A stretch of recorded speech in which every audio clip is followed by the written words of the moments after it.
Yes. Are you ready, JP? I'm more than ready, man. MVP's really going to have a tough time right here, but I think Nestea might be able to seal the deal. He looked so strong in that last game. Well, it looks like Nestea says good luck, have fun. MVP says go. So, ladies and gentlemen, it is time for game number 2 between IM's MVP and Nestea. And this is, this is just an incredible matchup, man. This is what nerds dream about at night, Sean. This is what they want to feast on every day are these games, these replays, of course, from MVP and Nestea. What are you having for breakfast? Replays.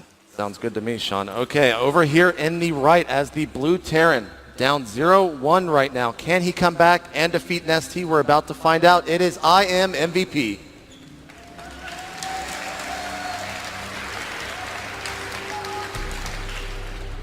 And down, oh no, in the bottom left, in the proxy by ground positions. It is the 3-time GSL Code S champion, Nestea. Looks like the crowd has a definite favorite. Now, you mentioned something there that I'm sure the internet is going crazy about right now. We have close by ground, Sean. What does that mean right now in this matchup? Well, in general, there are 3 types of games you can have on Shattered Temple. One is where you would say spawn on the right and your opponent spawns on the left. That would be cross-map positions. Again, generally slow-paced games. The second one is close by air. Will be overall slow-paced, but drops in air harassment can be a little bit more threatening. In these positions, it is close by ground. If you just follow along with that mouse, you see how incredibly close to one another these two opponents are. And what this means is that Nestea has no reliable third base. That means that Nestea is going to be in a very rough position. Zerg needs lots of expansions for that swarm-style play, and it's definitely going to be Nestea's game to lose. Now, we see Nestea going for that 15 hatch. He's about to spot his opponent here and about to spot the close-by ground positions. It looks like he's still going to follow through with that. MVP, on the other hand, has not scouted out just yet.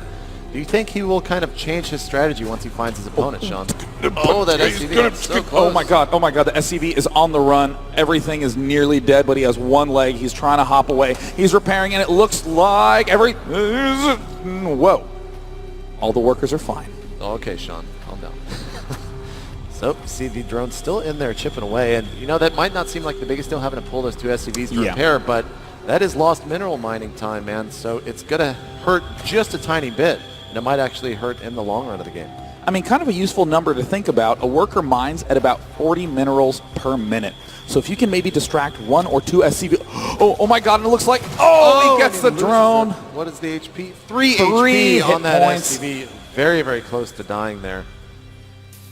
And I mean, if you think about 40 minerals being mined per minute, you distract maybe 2, 3, 4 workers for a little bit of time, that's suddenly a supply depot that they can't build. And it's going to be an attempted bunker play by MVP, but that SCV did not get so lucky. Marines continuing to press. See the hatchery finished. We see the spawning pool finished as well. 4 lings started and a roach war, and right away, Nestea is feeling the pressure already, Sean. Wow, and we're seeing, this is going to be actually terrible news for MVP. MVP's trying to get that double Hellion play up, trying to control that space a little bit. I think that would be great on a large map position, but right now when we're close next to each other, this roach play from Nestea could actually just outright kill MVP unless he starts building a lot of Marauders. Yeah, this is the smart play coming out of Nestea. He knows that it's close by ground. He knows that he won't win in the mid to late game simply because he can't get an easy third, so he's going to get a ton of roaches, a ton of lings, and simply go attack his opponent and try to break his choke. And Nestea, 17 drones to 19 SCVs. 5 roaches in that production queue, 6 roaches now. Oh, wow, this is going to sting quite a bit for MVP. He's getting those first 2 Hellions out. There's the tech lab. MVP can begin producing Marauders, but I don't know if his Wallen's actually going to be able to stay alive in time. Yeah, this hatchery at the natural for Nestea, you see, he's not even mining for it, so it's kind of a decoy in the sense that MVP is not going to see this coming whatsoever. Here come the 4 roaches. They are quickly approaching the ramp. The Hellions have poked out, and they have found the roaches. MVP, is he going to lose one of them? He does. And it looks like he's trying to do a swap, and and it looks like, ends up trapping it out on the other side. Nestea may have himself a quick and easy win right now. We see that the reactor is getting target fired and MVP. I think that's game. Oh my goodness, Nestea just swarmed straight up the front door. MVP caught completely off guard. A lot of people would think that close by ground position is going to hurt the Zerg player, but Nestea just proving him wrong, going for this big push, and MVP actually can't do anything against this, Sean. He has lost this game. And it looks like one tank will be out soon. The SCV's trying to surround MVP, hoping that the orbital commands will be able to keep his economy going somehow.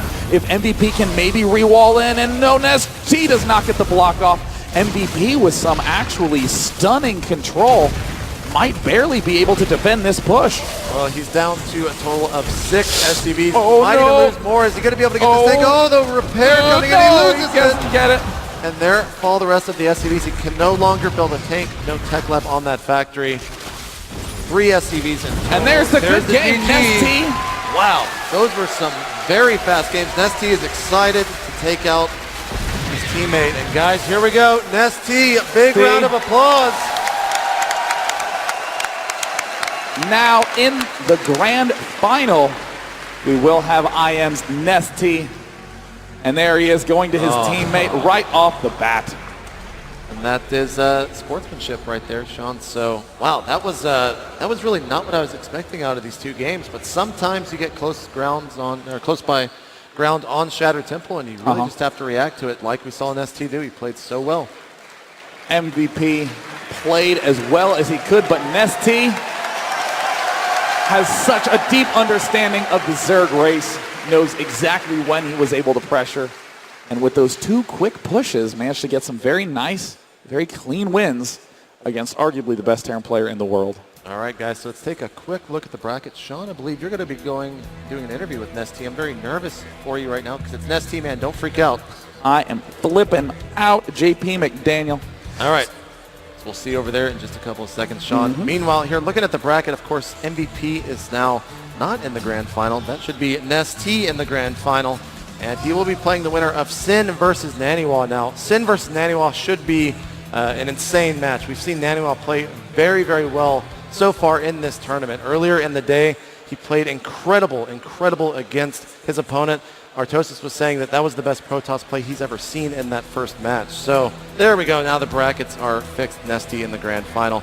But Sin, on the other hand, representing Taiwan here at BlizzCon 2011, has been playing so well himself. So that should be an epic match. And I'm not sure if me or Sean will be casting that, or if it will be Artosis and Tasis. We'll find out for you guys in just a little bit. But Sean, are you ready over there with the interview?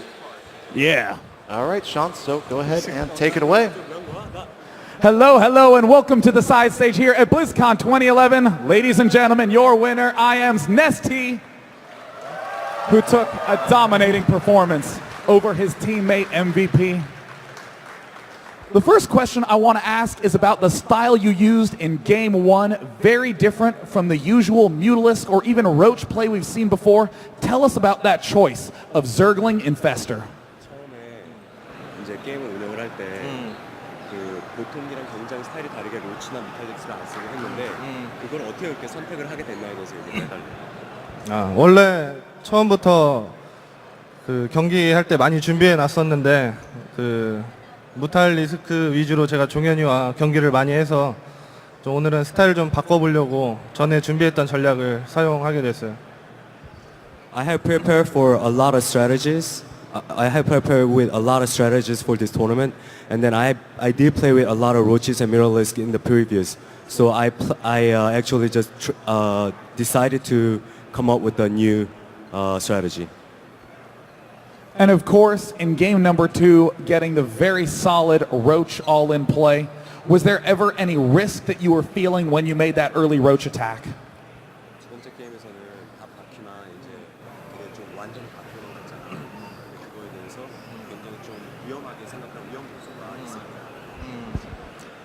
그러니까 처음 위치가 자리가 걸렸을 때 일단 정상적인 운영으로는 이길 수가 없어서 극단적인 이제 전략 쇼부를 쳐서 먹히면 이기고 안 먹히면 지는 그렇게 했어요.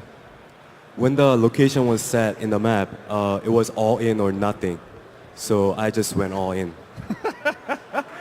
Nothing wrong with that, as you are now in the grand final of BlizzCon 2011, and of course, Having played in so many GSLs in South Korea, now you're in America at BlizzCon 2011. Is there anything you'd like to say to all your fans who have come from all over the world to cheer you on?